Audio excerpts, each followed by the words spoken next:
Greetings, fellow citizens of the Friend Zone. Tiki here, And Jacob Wild too. and welcome to the season finale of Star vs. Force of Evil and our thoughts on Tiki's Universe, our umbrella show for various current animated programming, including Milo Murphy's Law, coming up very soon, Jacob, more sooner than I can anticipate. Samurai Jack, very soon. Tangled, yeah. the animated series. DuckTales, woohoo.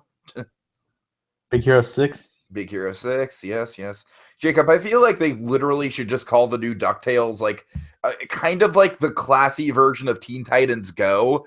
They should just call the new DuckTales, comma, woohoo, exclamation point. DuckTales, woohoo.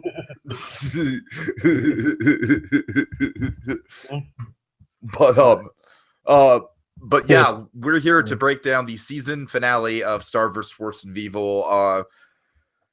Might just be the best episode of the series yet, Jacob. I like originally that title kind of for me went to Running with Scissors. Having said that, there's just so much going on in this episode, and it's all just so high stakes, and it makes my stomach churn watching it, and it's super emotional, and it's like a potent blend of like, like just the best and most, and most emotional and relatable teenage drama mixed with like epic kind of like Dragon Ball Z style fight scenes and reveals, and oh my god, it's such a cool episode. It totally lived up to every expectation I had for it. Absolutely. Oh, heck yeah. When they hype it up, they certainly know how to deliver. Right. Oh, man. Yeah, so where do you want to start? I was about to ask you the same thing, my friend. Well, then maybe we should get the biggest. Let's start with the big things. I mean, do you want to like start at the cliffhanger and work backwards? I don't know. I kind of feel like not really. Like Toffee is back. Yeah. that's like one of the biggest things in this episode. Ladies and gentlemen, Toffee is back. Yeah, but I mean, it's not like it's crazy because his form is like growing out of Ludo. It's like like when his arm, like even with the finger missing, grew into Ludo's. Oh god, it's freaky. It's like Cronenberg body horror shit right there. I was like, what the hell is he? It's almost like Toffee's almost like a parasite. And yeah, I mean, we built up Toffee for a whole season, but Jacob, I mean, let's just get to this image right here. Hold on, let me go to it. Oh boy. Yep. Yeah. I mean, this is definitely the best action scene the series has ever seen, in my opinion. It's like the most high stakes it's ever been, too. Yeah, absolutely. We get Moon Butterfly in a new form, like a totally like blue form. It's crazy. And it includes Ludo, no less. It includes Ludo in a body, and the important thing to remember, Jacob, is that Toffee is just absolutely destroying everyone. He literally murders the entire High Council. I mean, let's not leave them out of it. I mean, like, Omnitrix Prime just, like, goes in and Toffee finishes him with one blow. You know what I mean? And the goat. The goat is like the K2S2, the K2SO of these death scenes, man, because he is just like, he is giving his life force to everyone else. He knows that by doing this, it's going to zap him of his energy. I mean, my God, it's like, I kind of hope that this guy doesn't come back, because I know that we saw him, I know that we saw his ashes get scooped up into the horn, but still, he hypothetically gave his life so Moon could continue on. I don't know. If it was me personally, I kind of hope that they just saved his ashes in his honor and he's really dead. I mean, that's what I would do with it. Because that would be like, that would truly add stakes to the battle. You know what I mean? It's like, that would mean like one of the most powerful and well-respected characters in the multiverse of the show is dead because of Toffee. Yeah, it tells you that he means business. Yeah, right? Oh my god. What do you think of I just love seeing all these different characters in action. Like early on when they invade the old when they invade Ludo's fortress and we see the rats gambling with the corn and having The like corn corn, eating contests and stuff like that. the corn. The corn, man. There's the No, but corn again. seriously, how awesome is that team up with like Hekapoo and the goat and Omnitrix Omnitrax, Prime and Romulus. yeah, and Romulus. I know I was kind of talking some crap about Romulus, and I think he works better in a team episode than he does in a standalone episode with just himself. But having said that, like it kind of makes me look back on his episode, the one where we meet the Chancellor as well, and just kind of be like, okay, that is all building up to something. That is all building up to like this huge finale where we have all these high stakes players involved. And these high stakes players, I think, are going to be the status quo of the series going forward. Yeah, and props to the animators too. I mean, I mean, I think I hope, for example, that we're going to get to see a lot more of Hekapoo, and that we at least see some continuation of the Running with Scissors storyline in season 3. that'd be quite interesting to see. I really want it to happen. I love that episode. Yep. And like I said, I'm kind of like going through this episode. I kind of like mixing my opinions of the episode itself with some of my speculation about season 3. So excuse me if me hitting my points are kind of a little jumbled and all over the place. There's just a lot of stuff to take in with this. And like I said, props to the animators, especially during the fight scene. I mean, they definitely know. They definitely know how to dazzle. Yeah, gorgeous stuff. Great lighting, great practical, practical effects. It's Flash meets substance. Totally. Oh man, just the moon stuff alone in this episode would warrant just like the whole season finale just being centered on that. Anything else you have to say about Moon and the Toffee reveal and everything before we get into the Starco side of things? Not really. I mean, other than like, holy crap, Ludo's a baby. I mean, Toffee's a parasite. Oh man, yeah. And of course his final words like, "Oh, I'll find your daughter because she owes me a finger" or something like that. She has my it's like tell her. It's like tell her, I'm coming for my. Oh God, it's just like Michael C. Hall. We love you, man. Yeah, we love you, but goddamn, you're too good at playing a serial killer, Michael C. Hall. Seriously, well, kind of figures like in Dexter he plays a redeemable type of serial killer. Here we have yet to see if he's redeemable or not. So, I mean, I certainly think he's less redeemable than we've seen Ludo to be throughout the course of season 2. I think let's talk about Ludo next. Like, that's a good point. I was gonna say it'd probably be a shame to pass by him. They said you actually don't see before he's taken over by Toffee. You actually like just most of the scene with him is just dialogue between him and Moon, and it's just like just those few lines of dialogue like put him in a whole new light almost. And I truly think going forward, Ludo is just simply not going to be an antagonist. He had a plan this season and it failed because he kind of got overly cocky with Glosseric, and we saw what happened when he got overly cocky and he wanted to push the training on his spells, and that's what led him to failure. And so I think he's humbled himself, and I definitely think season 3, he's not going to be the antagonist at all. As a matter of fact, I think he might be working side by side with the butterflies. Could you imagine that, to try and take down Toffee? Well, remember, Toffee's inside and he's basically controlling Ludo right now. Yeah, but we'll see where they go with that, because I have a feeling that somehow, I mean, I don't know, this is just baseless speculation on my end, but I have a feeling if I were to speculate on where they're going with that, I would say perhaps Toffee is going to regenerate, like, once he gets his finger, maybe he'll sprout from the finger, you know what I mean? But that actually raises the question, how is he able to do that to begin with? I don't know, man. There's a lot of meta science behind it. I mean, like, what I'm saying is, like, in the series, they'll provide an explanation is like how he was able to regrow his arm inside from Ludo. So, mm-hmm. I mean, I mean, they never really give you the explanation other than like he was probably something to do with the wand. Yeah, Because that remember, because sure. remember, because remember, it like formed around the bones of his hand, Of which, course, of and then course. that's how he's able to use his use the magic, which brings another oh shit moment. Toffee can use magic. Yeah, Toffee can use magic, and he's like really, really skilled at it, and just like far beyond the level of dark magic that we've seen from someone like Star, who's just kind of like, Star is kind of like just barely got a handle on the dark magic thing, even though she's dipping her toe into it. Dip Toffee, on the down. other hand, is like the Voldemort of dark magic. Yeah. Yeah, but remember, this is like Ludo. He's like the whining, complaining villain from the first season is now an almost an entirely sympathetic character I almost. would say Ludo is entirely sympathetic at this point. Entirely I sympathetic. mean, especially considering those scenes with his parents from the last Hmm. episode. Like, you almost feel bad for the guy.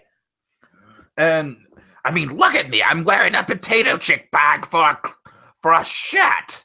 No, I'm not in a good place right now. For corn's sake.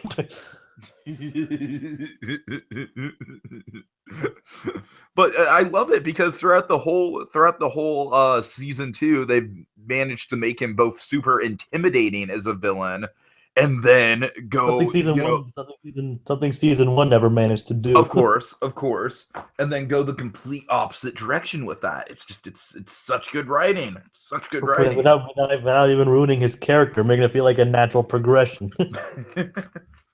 Oh, I that's that's love the it. great that's the great thing about it. Hmm. Okay, so let's hit on Starco, shall we? Shall we? Shall we? All right. Yes, we shall. Okay. So first of all, it's just like you feel the pain and the awkwardness every time these two are interacting in the episode. You know what I mean? Uh-huh. Oh man, I mean the writers truly do go out of their way in that regard to just beat it into your head. Yeah, it's a completely understandable situation. I mean, it's been seen before, but the way they do it here just like makes it seem like yeah. I mean, like they totally capture the awkwardness pretty well and like make it seem actually interesting instead of just like a forced cliche. Sure, sure. Also, like props to the animators, props to whoever did the work on Jackie Lynn and her facial reactions throughout the episode, man. They are like some of the most subtle things I have ever seen in like televised animated programming. The way that she goes from like the super supportive girlfriend to absolutely heartbroken over the situation by the end of the episode, all while never saying a line of dialogue about how she's really feeling. Ah, so good. So good. Do you not agree? I do agree. Oh my god, it's just like your heart just breaks for Jackie Lynn.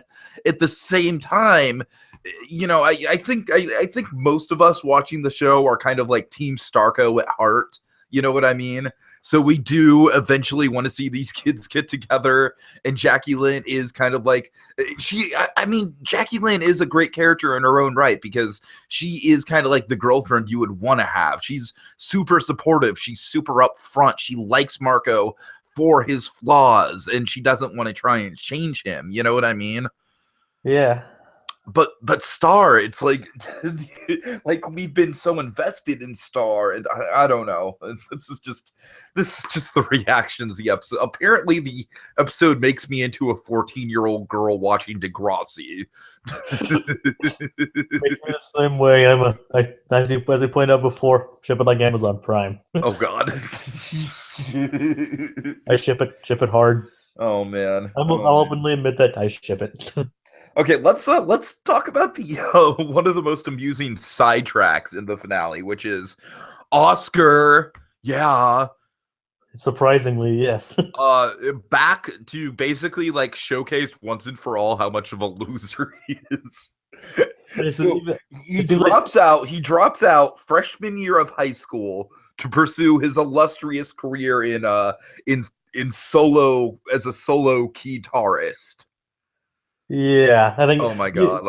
I think even Star realized that. I Oh think no, it's great because it's like I love what they do with this character because it is realistic and true to life. It's like he gets a haircut and suddenly all the cool things about him that Star thought she saw, she realizes were just very superficial and just very much based on the look and the attitude, and none of her affections for Oster were really real. And she begins to realize that like maybe he's not so great after all. like even like him, even like her agreeing to him that spending time over the summer, even she seemed kind of like she was kind of forcing it out of herself. Yeah, which is crazy because this time last season, she would have been just an absolute wreck over, over the idea of Oscar. Like, She'd have been all over it. like, hey, Star, I think we should spend the summer together. Wouldn't that be cool, Star? He'd be like, take me now, Oscar. Oh, God. Like, take me. Oh yeah. So just the characters have just evolved to such a natural place where it's just like it's such high stakes teenage relationship drama that it gets us two grown men really into it, really sucked in. I'm What can 22 we years say? old. I'm 22 years old, people. Oh God. So all right. And then of course the big moment of the episode comes at the end when, Star comes back and she's like trying to force herself to talk to Jackie and Marco, but it's just not working. When she like, pulls Marco away from him, like, and she at first I'm kind of at first I was kind of glad they're out there taken, like like she kind of told him that like no I do not. I mean that was totally something made up by the song, like, and I just want to spend time with my friend. That's all. I was like said I mean, they didn't get together, but she didn't admit it. But I'm okay. I'm okay with that ending. I mean, like if she's being true with herself, I understand with that. So I would have personally been okay with her just at least talking it over with him. Mm. But then Moon came Oh, into that's not the episode we get. That's not the ending we get. No, Oh, we get a bombshell. I'll admit I would have been happy with that ending because it just seemed like it'd be a nice way to smooth things over for them. Sure, but Then Moon came in. The writers don't like to keep the status quo simple on this show, Jacob. Then Moon came in. Oh man. Yeah, she like for the first time in a while, she actually stood up to her mother, and the scary part is her mother didn't even mind because she told her that Toffee was back. Yeah, but then the even scarier part about that is that as soon as she hears that Toffee's back, it's like all her inhibitions just go out the window, and it's just like, okay, just give me 2 minutes to say goodbye. You know what I mean? Yeah, and then she's like, she doesn't have time to pull him away again, so like, she basically screams at Marco's. Oh God, it's just a whole big public thing. Of course, Jackie's standing right there. And then like after opening just like less than like 2 minutes ago, like saying like that song was wrong, and then she's like, Yep. I do have a crush on you, Marco. But I have to leave right now, and I might never see you again. And I won't live with myself if I don't tell you, so I'm telling you. I'm sorry. Bye, everybody. Oh God, and of course, Jacob. I'm sure you were doing the same thing. You were watching the timer on the video, and you were just like, "Oh my God, don't end." And the sad part is like Marco. At least he doesn't even get an explanation. He at least one. I mean, it's not known if he actually reciprocates it now. Most likely not. But he at least wants an explanation or to like actually say goodbye himself. But Star never gives him the chance. She just hurries up crying, runs up the stairs, and then the moment he gets into her room, the portal's closed, and the thing that really seals it, her tower disappears. Yep.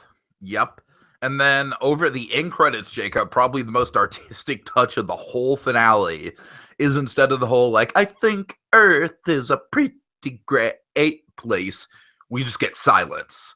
And we just see the Diaz household unaffected by magic for the first time since the pilot episode.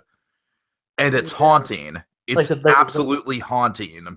That's what sets it home. Like, oh God, things are actually very serious now.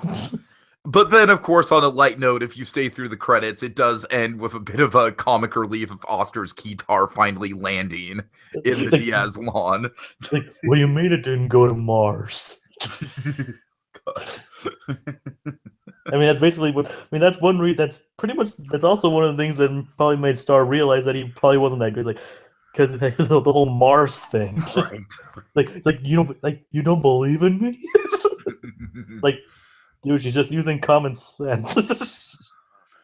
Okay, Jacob. So I think that about does it for season 2 of Star vs. Force of Evil. We got through a whole season together, man. How do you feel?